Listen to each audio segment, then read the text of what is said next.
नमस्कार दोस्तों, आज हम आपको एक अद्भुत और ज्ञानवर्धक कथा सुनाने जा रहे हैं जिसमें गौतम बुद्ध और एक विद्वान ब्राह्मण के बीच हुए गहरे तर्क वितर्क की चर्चा होगी। यह कहानी केवल ईश्वर के अस्तित्व के प्रश्न तक सीमित नहीं है, बल्कि यह हमारे सोचने और समझने की क्षमता को भी प्रभावित करती है। एक दिन जब बुद्ध अपने शिष्यों के साथ भ्रमण कर रहे थे, तो एक विद्वान ब्राह्मण ने उनसे कहा, हे गौतम, यदि तुम सिद्ध कर दो कि ईश्वर नहीं है तो मैं तुम्हारा शिष्य बन जाऊंगा, लेकिन यदि तुम इसे सिद्ध न कर सके तो तुम्हें स्वीकार करना होगा कि ईश्वर का अस्तित्व है। बुद्ध ने इस चुनौती को सीधे स्वीकार करने की बजाय एक गहरे दृष्टांत के माध्यम से उत्तर दिया। उन्होंने बताया कि सत्य को केवल मान्यताओं या शास्त्रों के आधार पर नहीं समझा जा सकता, बल्कि उसे स्वयं अनुभव करना आवश्यक है। गौतम बुद्ध अपने शिष्यों के साथ एक नदी के किनारे विश्राम कर रहे थे। हल्की हवा बह रही थी, पक्षी चहचहा रहे थे और वातावरण में अद्भुत शांति थी। तभी एक विद्वान ब्राह्मण उनके पास आया। वह नगर का प्रसिद्ध तर्कविद था, जिसने कई शास्त्रार्थों में अन्य विद्वानों को पराजित किया था। ब्राह्मण ने बुद्ध की ओर देखा और कहा, ब्राह्मण, हे गौतम, मैं सुनता हूं कि तुम ईश्वर के अस्तित्व को नहीं मानते। मैं तुमसे एक प्रश्न पूछता हूं। यदि तुम यह सिद्ध कर सको कि ईश्वर नहीं है तो मैं तुम्हारा शिष्य बन जाऊंगा, लेकिन यदि तुम यह सिद्ध न कर सके तो तुम्हें स्वीकार करना होगा कि ईश्वर का अस्तित्व है। बुद्ध शांत थे। उन्होंने मुस्कुराते हुए कहा, बुद्ध, हे ब्राह्मण, तुम मुझसे ईश्वर के न होने को सिद्ध करने को कह रहे हो, लेकिन क्या तुम स्वयं ईश्वर के होने को सिद्ध कर सकते हो? ब्राह्मण को यह चुनौती पसंद आई। वह आत्मविश्वास से बोला, ब्राह्मण, बिल्कुल, यह संपूर्ण सृष्टि ईश्वर का प्रमाण है। देखो, यह विशाल आकाश, यह चमकता हुआ सूर्य, यह बहती हुई नदी, क्या ये सब अपने आप बन गए? कोई तो है जिसने इसे रचा है। बुद्ध मुस्कुराए और पास की एक नदी की ओर इशारा किया। बुद्ध, यह नदी बह रही है, इसे किसने बहाया? ब्राह्मण, यह प्रकृति का नियम है। जल स्वाभाविक रूप से नीचे की ओर बहता है। बुद्ध, तो फिर क्या यह आवश्यक है कि इसके पीछे कोई ईश्वर हो, या यह स्वयं अपने नियमों से चल रहा है?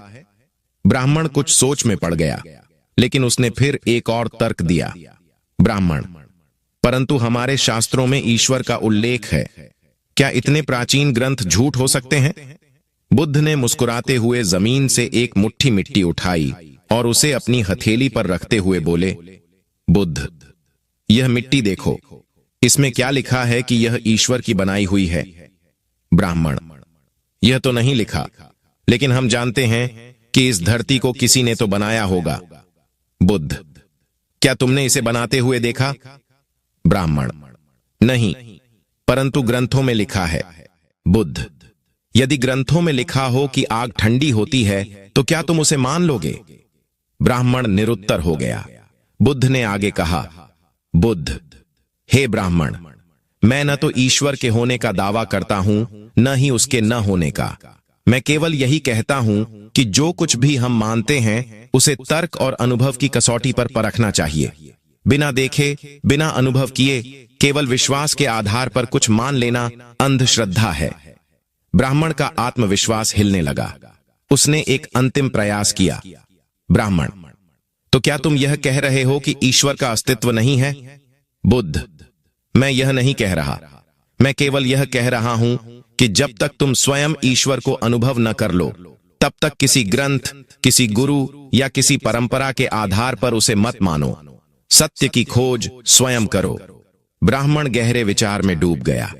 उसने पहली बार अपने विश्वासों को तर्क की दृष्टि से देखने की कोशिश की। वह बुद्ध के चरणों में झुका और बोला, ब्राह्मण, हे गौतम, आज तुमने मेरी आंखें खोल दी। मैं अब किसी परंपरा के अंधे अनुयायी की तरह नहीं, बल्कि एक जिज्ञासु की तरह सत्य की खोज करूंगा। बुद्ध मुस्कुराए और बोले, बुद्ध, यही बुद्धिमत्ता का पहला चरण है। संदेह करो, जांचो और स्वयं सत्य को अनुभव करो। ब्राह्मण के मन में अब तक जो विश्वास दृढ़ थे, वे बुद्ध के तर्कों के सामने हिलने लगे थे, लेकिन उसके अहंकार ने अभी पूरी तरह से हार नहीं मानी थी। वह थोड़ी देर चुप रहा, फिर उसने बुद्ध से कहा, ब्राह्मण, हे गौतम, यदि तुम्हारी बात मान ली जाए तो क्या यह नहीं होगा कि लोग किसी भी चीज पर विश्वास ही न करें? यदि प्रत्येक व्यक्ति केवल अपने अनुभवों पर ही निर्भर करेगा तो क्या वह भ्रमित नहीं हो जाएगा? बुद्ध मुस्कुराए और पास में रखी एक छोटी सी मशाल उठाकर बोले, बुद्ध, यह दीपक देखो, जब तक यह जल रहा है तब तक यह प्रकाश देता है, लेकिन क्या यह हमेशा जलता रहेगा? ब्राह्मण, नहीं, एक न एक दिन इसका तेल समाप्त हो जाएगा और यह बुझ जाएगा। बुद्ध, तो फिर क्या यह कह सकते हो कि यह दीपक सदा जलने वाला है? ब्राह्मण, नहीं, ऐसा कहना मूर्खता होगी।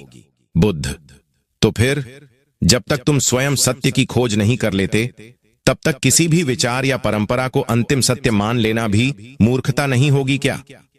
ब्राह्मण गहरे विचार में डूब गया। यह तर्क सीधा था, लेकिन उसने पहले कभी इस दृष्टि से नहीं सोचा था।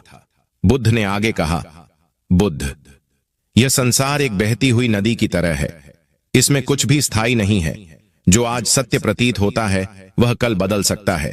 इसलिए केवल विश्वास के आधार पर किसी चीज को अंतिम सत्य मान लेना हमें सत्य की खोज से रोक सकता है। ब्राह्मण ने सिर झुका लिया।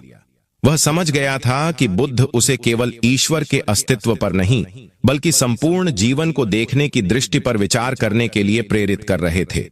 लेकिन उसने अभी हार नहीं मानी थी। वह अंतिम प्रयास करना चाहता था। उसने बुद्ध से पूछा, ब्राह्मण, तो क्या तुम यह कह रहे हो कि हमें किसी भी चीज पर विश्वास नहीं करना चाहिए?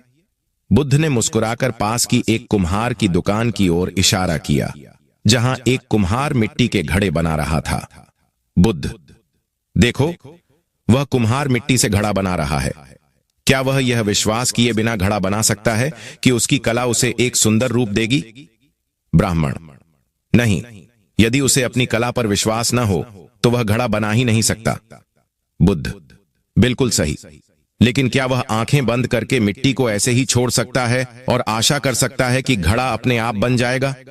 ब्राह्मण, नहीं, उसे मिट्टी को आकार देना पड़ेगा, मेहनत करनी पड़ेगी। बुद्ध, तो बस यही जीवन का सिद्धांत है। विश्वास करो, लेकिन आंखें खोलकर अपनी बुद्धि और तर्क से परखो। केवल विश्वास के सहारे मत चलो, बल्कि सत्य को स्वयं अनुभव करो, तभी तुम असली ज्ञान तक पहुंच सकते हो। अब ब्राह्मण पूरी तरह से निरुत्तर हो चुका था। उसने महसूस किया कि वह केवल बहस जीतने के लिए तर्क दे रहा था, लेकिन बुद्ध उसे सत्य की ओर ले जा रहे थे।